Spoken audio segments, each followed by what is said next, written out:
हर हर महादेव।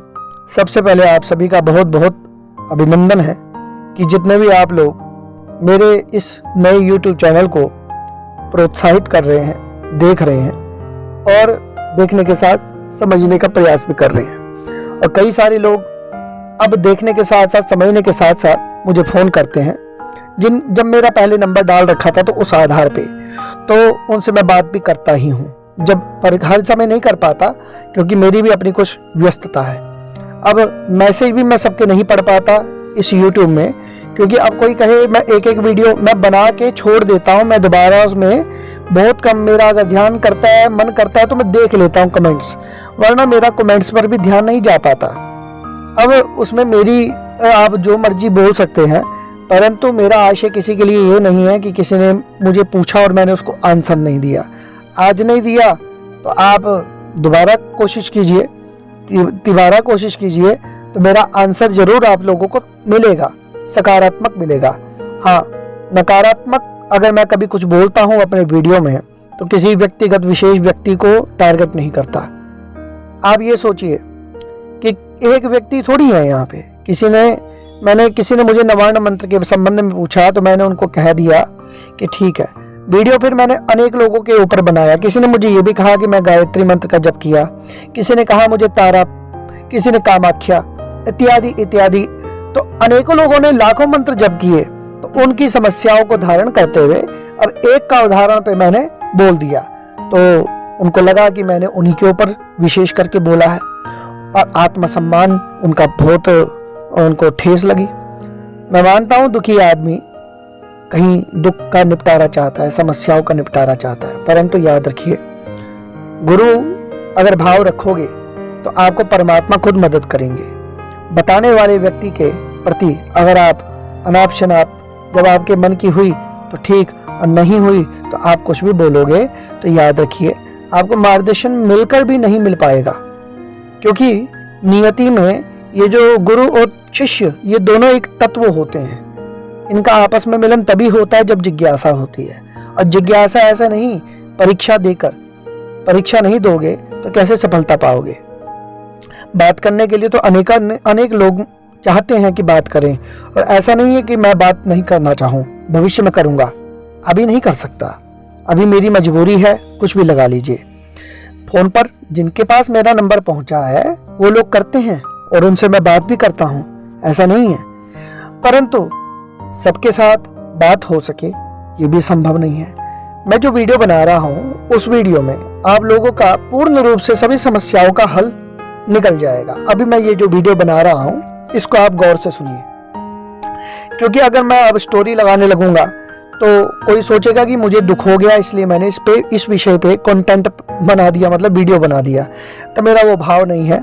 मैं सिर्फ बताना चाहता हूँ कि मेरे कहे हुए कथ्य का तथ्य अलग प्रकार से है। एकलव्य ने अंगूठा दिया, ठीक है, और लोगों ने अपनी बुद्धि से, किसी ने कहा कि एकलव्य ने अंगूठा दिया, भाई ब्राह्मण ने उसे अंगूठा कटवा दिया। तो इतना सोचो आप, अंगूठा दिया, हम लड़की का हाथ मांगने जाते हैं शादी के लिए तो क्या हाथ काट के देती है लड़की? नहीं ना। तो कथ्य का तथ्य क्या है? एकलव्य ने अंगूठा दिया, तो क्या उसका मतलब? इसके ऊपर भी एक विषय बना दूंगा, एक अंगूठे पर ही। पूरे शास्त्र में, पूरे कहीं भी किसी को ये नहीं पता कि अंगूठा आज तक कटा ही नहीं, लेकिन उसको दिखाया क्या गया, अंगूठा काट दिया। धनुर्विद्या कितने प्रकार की होती है, कितने प्रकार के धनुष होते हैं, और ये भी झूठ है कि एकलव्य ने अकेले में प्रैक्टिस की। अरे भैया, पता नहीं होगा तो कितने फुट की लकड़ी, कौन से लकड़ी की बाण और कौन सा धागा, किस इंच पर कहाँ से बनाना है, ये सारा विज्ञान है। ऐसे कोई थोड़ी जंगल से उठा के बना लेगा और अभ्यास करेगा तो बन जाएगा, नहीं। इसकी भी एक पूरी स्टोरी है। ये मैं आपको अलग विषय पे ले जा रहा हूँ, तो अब सही मुद्दे पर आता हूँ, वो भी मैं वीडियो बनाऊंगा।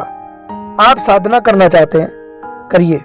मैं तो चाहता ही हूँ कि भारतवर्ष में लोग जो इधर उधर पाखंड में फंसे हुए अपने जीवन को बर्बाद कर रहे हैं, ऐसा नहीं है कि मंत्र में शक्ति नहीं है, मंत्र के द्वारा कई लोग दूसरों का उद्धार भी कर रहे हैं। यूट्यूब में बहुत सारे लोग हैं जो उद्धार कर रहे हैं, और बहुत सारे लोग हैं जिन्होंने बेड़ा गर्क कर दिया है, समझ रहे हैं।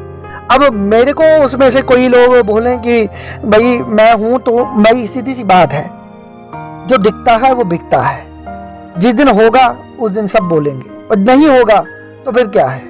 जब तक किसी का कोई नुकसान ना हुआ हो किसी से पर्सनल, तब तक वो बिना उसके पाप का भागी ना बने, क्योंकि हम यहाँ पर जो चीज दे रहे हैं वो पैसों में नहीं मिलती, समझ रहे हो।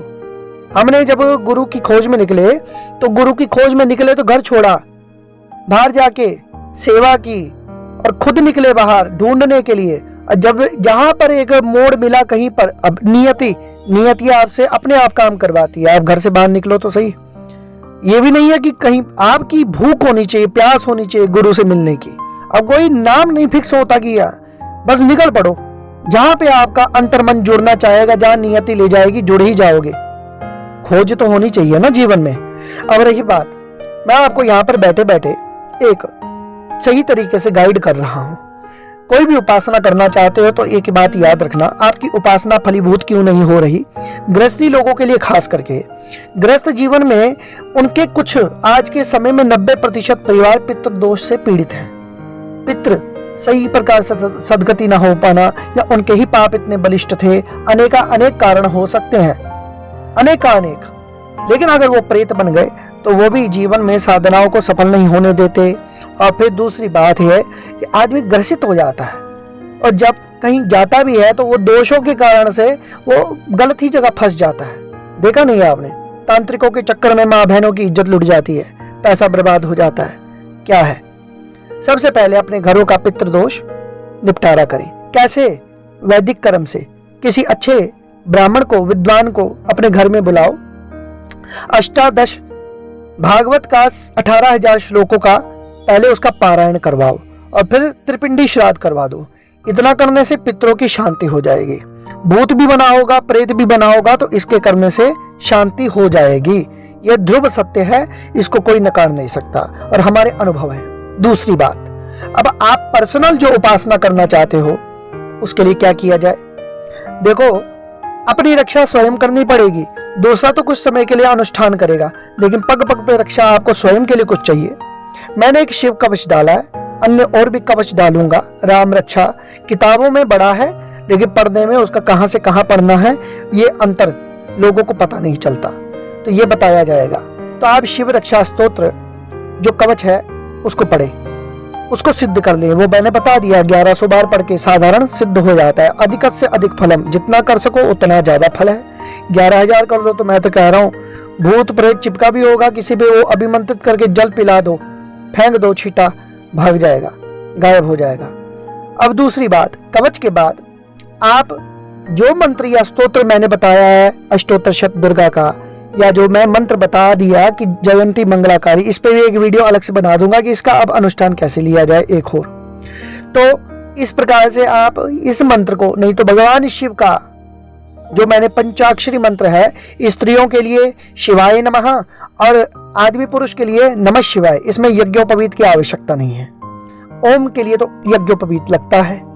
तो इसको भी किसी, मैंने कहा यहां से अगर स्वीकार करना है तो ले लो, शब्द तो बोल ही दिए, और फिर नहीं तो किसी मंदिर में ब्राह्मण से, संत से ले लो।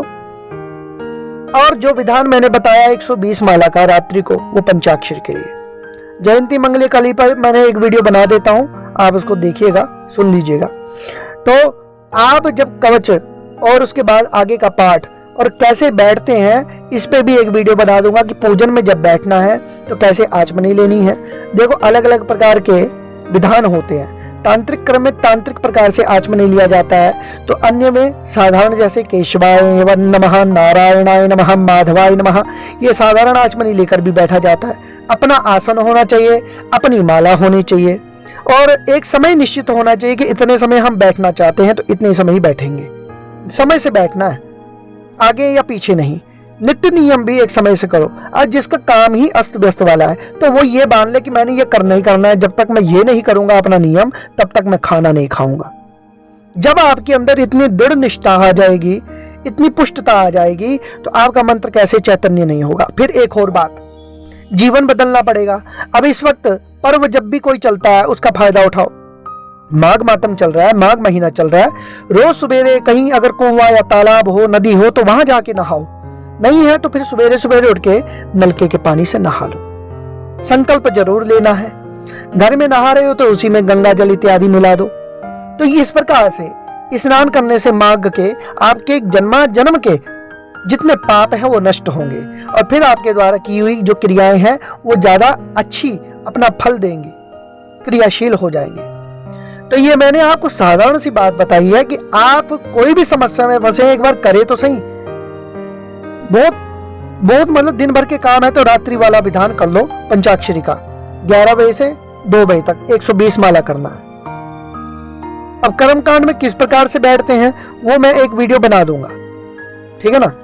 मुंह से तो मैंने बोल ही दिया केशवाय नमः, नारायण नमः, माधवाय नमः, आचमनी लिया, फिर गद्दी पे बैठे, उस गद्दी को पानी का छिड़काव की शुद्धिकरण हुआ, फिर हाथ में संकल्प ले लो, नाम गोत्र बोलकर, अपनी इच्छा बोलकर, क्यों कौन सा मंत्र जप कर रहे हो, कितनी माला कर रहे हो बोल के छोड़ दो जमीन पर।